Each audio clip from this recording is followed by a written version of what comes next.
Welcome to Nexa Fiction Novel Channel Beneath Her Innocent Smile Chapter 6। एक आवाज जिसने devil को रोक दिया। हॉल का माहौल काफी गर्मजोशी भरा था। दोनों दादियां आपस में पुराने दिनों की बातें करते हुए हंस रही थी। नित्या जी भी बीच बीच में उनकी बातों में शामिल हो रही थी। वहीं दोनों दादा अपने बचपन की शरारतों को याद करके मुस्कुरा रहे थे। राजवीर रायजादा और राघव सिंघानिया बिजनेस से जुड़ी गंभीर बातें कर रहे थे, जबकि आरव भी बीच बीच में अपने सुझाव दे रहा था। दूसरी तरफ आर्यांश, वह हमेशा की तरह ब्लैक शर्ट और ब्लैक पैंट में बेहद डोमिनेंट और कोल्ड लग रहा था। उसका एक्सप्रेशनलेस चेहरा किसी पत्थर की तरह सख्त था। उसकी उंगलियां मोबाइल स्क्रीन पर लगातार मेल स्क्रॉल कर रही थी। उसका पूरा ध्यान अपने फोन और मेल्स पर था।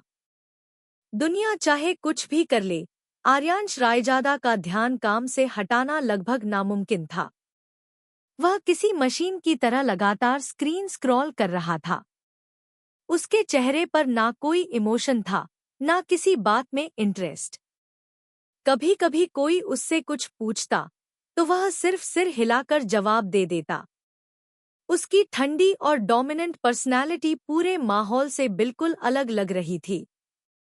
उधर रूहान, ऋत्विक, दक्ष और कबीर तो आते ही गेमिंग रूम में चले गए थे। पहले तो वे यह जानकर हैरान हुए थे कि उनकी फैमिलीज इतने पुराने दोस्त हैं, लेकिन फिर जल्दी ही उनकी दोस्ती भी शुरू हो गई। वहीं विवान रात में ही एक इमरजेंसी सर्जरी के लिए हॉस्पिटल चला गया था और लक्ष्य रात भर एक विदेशी क्लाइंट के साथ मीटिंग में बिजी था, इसलिए अभी तक सो रहा था। हॉल में सब लोग अपनी अपनी बातों में व्यस्त थे कि तभी ऊपर सीढ़ियों से एक बेहद क्यूट आवाज सुनाई दी। भैयू, वेयर आर यू? उस आवाज में ऐसा दर्द था कि सुनने वाले का दिल खुद ब खुद बेचैन हो जाए। सीढ़ियों के ऊपर खड़ी आर्या इस वक्त बेहद कमजोर लग रही थी। उसकी ओशन ब्लू आंखें पूरी तरह आंसुओं से भरी हुई थी। ऐसा लग रहा था जैसे बस एक सेकंड में उनमें से मोती जैसे आंसू गिर पड़ेंगे।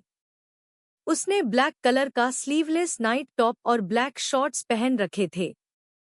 उसकी स्नो वाइट स्किन पर ब्लैक रंग इतना खूबसूरत लग रहा था कि कोई भी उसे देखकर कुछ पल के लिए अपनी नजरें हटाना भूल जाए। उसके लंबे सिल्की बाल नींद की वजह से थोड़े बिखरे हुए थे। कुछ लटें उसके चेहरे पर गिर रही थी। वह इतनी जल्दी में नीचे आई थी कि उसने पैरों में स्लिपर तक नहीं पहनी थी। इस वक्त वह बिल्कुल किसी डरी हुई छोटी बच्ची जैसी लग रही थी। लेकिन उसकी आवाज सुनते ही जिस इंसान के हाथ पहली बार जिंदगी में रुक गए थे, वह था आर्यांश रायजादा। उसकी उंगलियां मोबाइल स्क्रीन पर जमी रह गईं। समय जैसे एक पल के लिए थम गया। उसके कानों में सिर्फ वही आवाज गूंज रही थी, भैयू। और ना जाने क्यों उसके अंदर एक अजीब सा सुकून उतरने लगा। ऐसा सुकून जो उसे अपनी पूरी जिंदगी में कभी महसूस नहीं हुआ था। उसकी हमेशा ठंडी रहने वाली आंखों में पहली बार हल्की नरमी उतर आई। वहीं दूसरी तरफ सिंघानिया फैमिली के चेहरों पर तुरंत टेंशन आ गई थी, क्योंकि वे सभी जानते थे आर्या की आवाज तभी ऐसी होती है जब वह कोई बहुत बुरा सपना देखकर उठती है। आरव तुरंत अपनी सीट से खड़ा हो गया। प्रिंसेस, उसने चिंता से ऊपर देखते हुए कहा और जल्दी से सीढ़ियों की तरफ बढ़ने लगा। वहीं रायजादा फैमिली पूरी तरह कंफ्यूज्ड थी। उन्हें समझ नहीं आ रहा था कि आखिर इतनी खुशमिजाज और प्यारी लड़की अचानक रो क्यों रही है। तभी आर्या धीरे धीरे सिसकने लगती है। उसकी हल्की रोने की आवाज पूरे हॉल में गूंजने लगती है और जैसे ही वह आवाज आर्यांश के कानों में पड़ती है, उसकी आंखों में पहले जो सुकून था उसकी जगह अचानक बेचैनी और घबराहट ने ले ली। उसका दिल अजीब तरीके से धड़कने लगा। उसे समझ नहीं आया कि आखिर एक अनजान लड़की की रोने की आवाज सुनकर उसका दिल इतना बेचैन क्यों हो रहा है। आर्यांश, जिसकी पीठ अब तक आर्या की तरफ थी, अचानक अपना चेहरा घुमाता है और फिर वह बस देखता रह जाता है। उसकी नजरें आर्या पर टिक जाती हैं। उसका मासूम चेहरा, उसकी गहरी ओशन ब्लू आंखें, उसकी बर्फ जैसी सफेद त्वचा, उसके चेहरे पर फैली मासूमियत, सब कुछ मिलकर आर्यांश को कुछ सेकंड के लिए दूसरी ही दुनिया में ले जाता है। उसे ऐसा लग रहा था जैसे वह किसी इंसान को नहीं, बल्कि किसी खूबसूरत सपने को देख रहा हो।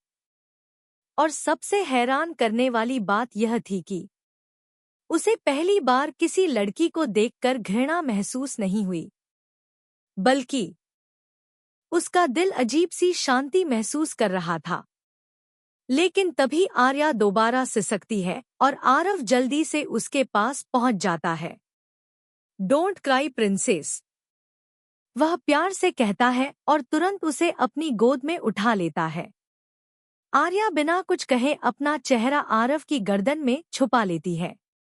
आरव उसे लेकर नीचे आता है और अपने पापा राघव जी के पास बैठ जाता है। लेकिन यह दृश्य देखकर आर्यांश के अंदर अचानक एक अजीब सी जलन उठती है। उसकी नजरें आरव की बाहों पर टिक जाती हैं। जिस तरह से उसने आर्या को पकड़ा हुआ था, वह बात ना जाने क्यों आर्यांश को बिल्कुल पसंद नहीं आई। मतलब, मिले अभी 5 मिनट भी नहीं हुए और जनाब को जलन भी होने लगी। लेकिन आर्यांश खुद भी नहीं समझ पा रहा था कि आखिर उसे हो क्या रहा है। वह तो लड़कियों से नफरत करता था। उसे किसी लड़की का पास आना तक पसंद नहीं था।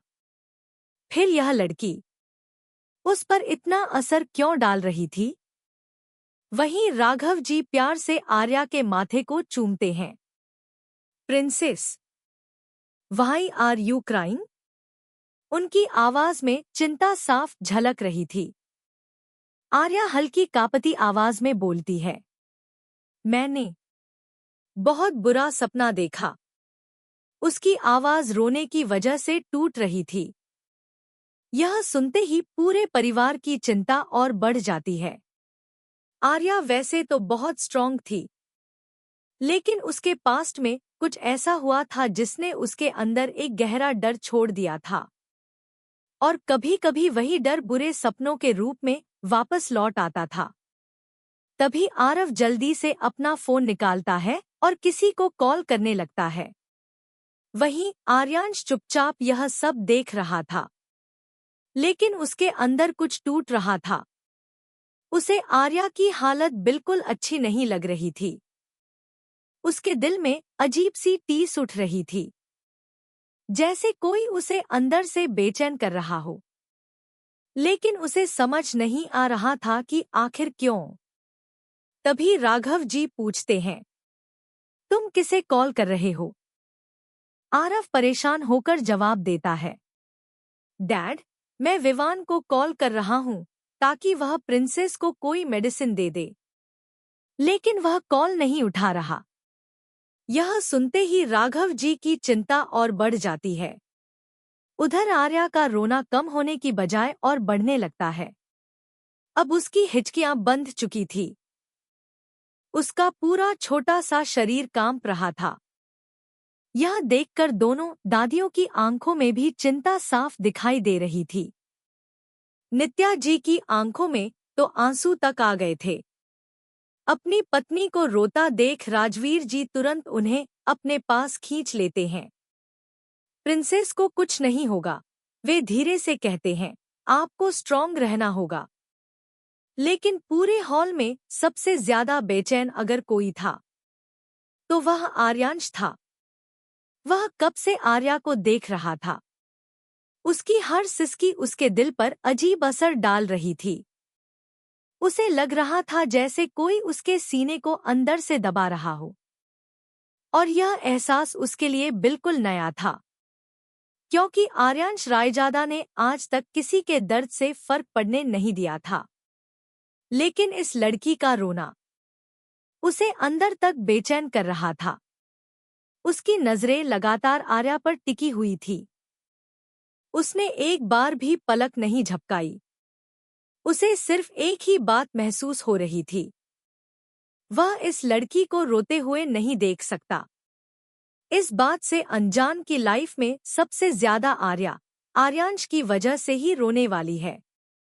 आर्या की हालत खराब होते देख अब आर्यांश से रहा नहीं जाता। उसका दिल बेचैनी से भर उठा था। अभी कुछ ही पल पहले तक वह खुद को शांत दिखाने की कोशिश कर रहा था, लेकिन जैसे जैसे आर्या की सिसकियां बढ़ रही थी, उसके अंदर कुछ टूटता हुआ महसूस हो रहा था। वह जल्दी से अपनी जगह से उठने ही वाला होता है कि तभी उसकी मां नित्या जी अपनी सीट से खड़ी होकर तेजी से आर्या के पास पहुंच जाती हैं। नित्या जी ने बिना एक पल गवाए आर्या को अपने सीने से लगा लिया। उनके चेहरे पर साफ चिंता दिखाई दे रही थी। उनकी आंखों में वही ममता थी जो एक मां की आंखों में अपने बच्चे को तकलीफ में देखकर आ जाती है। प्रिंसेस, आपको क्या हुआ? Why are you crying, बच्चा? प्लीज रो मत। देखो सबको आपकी कितनी चिंता हो रही है इस वक्त। उनकी आवाज बेहद नरम और प्यार से भरी हुई थी। उसमें आर्या के लिए फिक्र साफ महसूस की जा सकती थी। वहीं जैसे ही नित्या जी ने उसे गले लगाया, आर्या को अचानक एक अजीब सी सुकून भरी फीलिंग महसूस हुई। उसे लगा जैसे सालों बाद किसी ने उसे वैसे गले लगाया हो जैसे एक मां अपने बच्चे को लगाती है। उसके दिल में दबी सारी भावनाएं एक साथ बाहर आने लगी। आर्या ने धीरे धीरे अपनी बाहें, जो अब तक आरव के गले में थी, हटाई और नित्या जी को कसकर गले लगा लिया। मॉम, बस इतना कहते ही वह फूट फूट कर रोने लगी। उसकी आवाज में इतना दर्द था कि वहां मौजूद हर इंसान की आंखें नम हो गईं। बचपन से उसके पास मां का प्यार नहीं था। उसने हमेशा दूसरों को उनकी मां के साथ देखा था, लेकिन खुद कभी उस एहसास को महसूस नहीं कर पाया था। इसलिए आज जब नित्या जी ने उसे इस तरह अपने सीने से लगाया, तो उसे सच में लगा जैसे उसकी मां लौट आई हो। दूसरी तरफ नित्या जी की हालत भी कुछ अलग नहीं थी। जिनकी खुद कोई बेटी नहीं थी, उन्हें आर्या में अपनी बेटी की झलक दिखने लगी थी। उसके आंसू उनके दिल को चीर रहे थे। उन्होंने अपनी पकड़ आर्या पर और मजबूत कर ली और उसके बालों पर प्यार से हाथ फेरते हुए बोली, हाँ बच्चा, मैं यहीं हूँ। आर्या ने रोते हुए कहा, ममा, आप मुझे छोड़कर तो नहीं जाओगी ना? मैंने सपना देखा कि ममा मुझे छोड़कर चली गईं। इतना कहते ही उसके आंसू और तेजी से बहने लगे। उसकी आवाज में डर साफ झलक रहा था। ऐसा लग रहा था जैसे वह उस डर को फिर से जी रहा हो। उसकी यह बात सुनकर सिंघानिया और राज़ियादा फैमिली के लगभग सभी सदस्य इमोशनल हो गए। कुछ लोगों ने नजरें झुका ली, तो कुछ की आंखों में आंसू आ गए। नित्या जी की आंखें भी भर आईं। उन्होंने आर्या का चेहरा अपने हाथों में लिया और उसकी आंखों से आंसू पोंछते हुए कहा, प्रिंसेस, ममा आपको कभी छोड़कर नहीं जाएगी। अब रोना बंद करो। आपकी दादी ने कहा था ना कि हमारी प्रिंसेस कभी रोती नहीं है। वो तो बहुत शरारती है। हमें भी आपकी शरारतें देखनी है। उनकी बात सुनकर आर्या की सिसकियां थोड़ी धीमी हुईं, लेकिन वह अभी भी नित्या जी को पकड़े हुए थी, जैसे डर रही हो कि अगर छोड़ा तो वह चली जाएंगी। तभी आर्या के पापा और भाई भी उसे मनाने लगे। आरव ने उसके सिर पर हल्की चपत लगाई और बोला, अगर तू ऐसे रोएगी ना तो मैं तेरे सारे चॉकलेट्स खा जाऊंगा। यह सुनकर बाकी लोग हल्का सा मुस्कुरा दिए। आर्या ने आंसुओं से भरी आंखों से उसे देखा और धीमे से बोली, आप बहुत गंदे हो। हाँ हूँ, लेकिन मेरी बहन रोती हुई अच्छी नहीं लगती। आरव की यह बात सुनकर आर्या की आंखें फिर भर आईं, लेकिन इस बार उसके चेहरे पर हल्की सी मुस्कान भी थी। इसी बीच ऊपर से जल्दी जल्दी कदमों की आवाज सुनाई दी। रूहान, ऋत्विक, दक्ष और कबीर भी नीचे आ चुके थे। दरअसल एक सर्वेंट ने उन्हें आर्या की हालत के बारे में बता दिया था। जैसे ही कबीर और दक्ष ने सुना कि आर्या रो रही है, दोनों बिना एक सेकंड गंवाए तेजी से नीचे भागे थे। रूहान और ऋत्विक भी पीछे पीछे आए थे। उन्हें आर्या के बारे में पहले से पता था क्योंकि वे पांचों साथ में ऑनलाइन गेम खेलते थे। घंटों साथ बातें करते, लड़ते, मस्ती करते, लेकिन उन्होंने आज तक आर्या को सामने से नहीं देखा था। जैसे ही वे नीचे पहुंचे, उनकी नजर सबसे पहले सोफे पर बैठी उस छोटी सी लड़की पर गई जो अभी भी नित्या जी को पकड़े हुए थी। उसकी लाल आंखें, आंसुओं से भीगा चेहरा और मासूमियत देखकर चारों कुछ पल के लिए शांत हो गए। कबीर ने सबसे पहले माहौल हल्का करने की कोशिश की। वह धीरे से आर्या के सामने घुटनों के बल बैठ गया और बोला, ओह हेलो मैडम, ये कौन सा नया गेम है? जो सबसे ज्यादा रोएगा उसे फ्री डायमंड्स मिलेंगे क्या? उसकी बात सुनकर कुछ लोग हंस पड़े। आर्या ने हल्का सा उसे घूरा। नहीं। अच्छा, तो फिर इतने आंसू क्यों बहाए जा रहे हैं? पूरा स्विमिंग पूल भरना है क्या? अब की बार आर्या के होठों पर थोड़ी बड़ी मुस्कान आई। दक्ष भी तुरंत बोला, भाई, मुझे तो लग रहा है कल न्यूज में आएगा, शहर में अचानक बाढ़ आई, कारण आर्या के आंसू। दक्ष। सबने उसे घूरा तो उसने तुरंत दोनों हाथ ऊपर कर दिए। क्या? मैं तो माहौल ठीक कर रहा था। रूहान आगे बढ़ा और बोला, वैसे एक बात बोलूं, गेम में तो बहुत डेंजर लगती थी। यहाँ तो पूरी क्यूट निकली। हाँ, और गेम में हमें डराती रहती थी। ऋत्विक ने भी बात बढ़ाई। आर्या ने पहली बार चारों को ध्यान से देखा। तो आप लोग ही हो जो हर बार गेम में चीटिंग करते हो?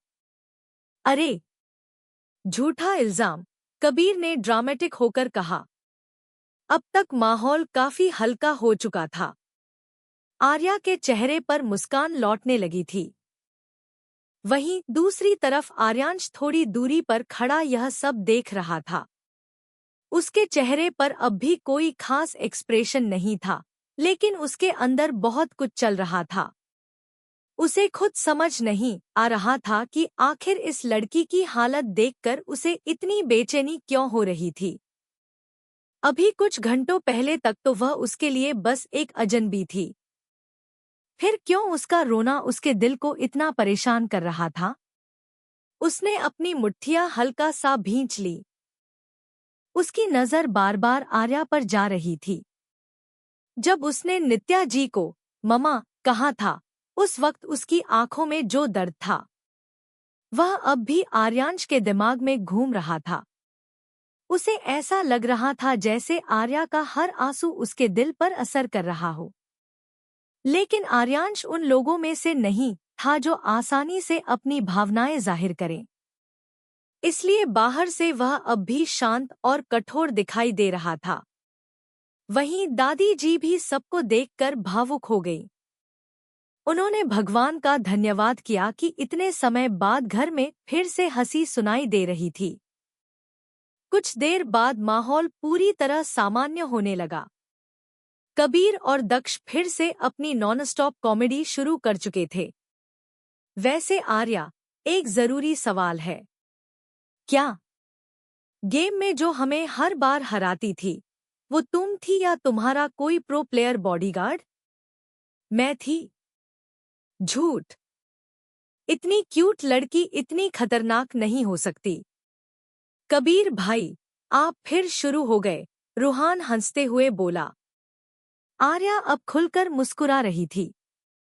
उसके चेहरे पर पहले वाली उदासी काफी कम हो चुकी थी। आरव ने राहत की सांस ली। फाइनली हमारी ड्रामा क्वीन वापस आ गई। मैं ड्रामा क्वीन नहीं हूं। अच्छा, अभी 5 मिनट पहले कौन पूरा इमोशनल सीरियल चला रहा था? भैया। सब जोर से हंस पड़े।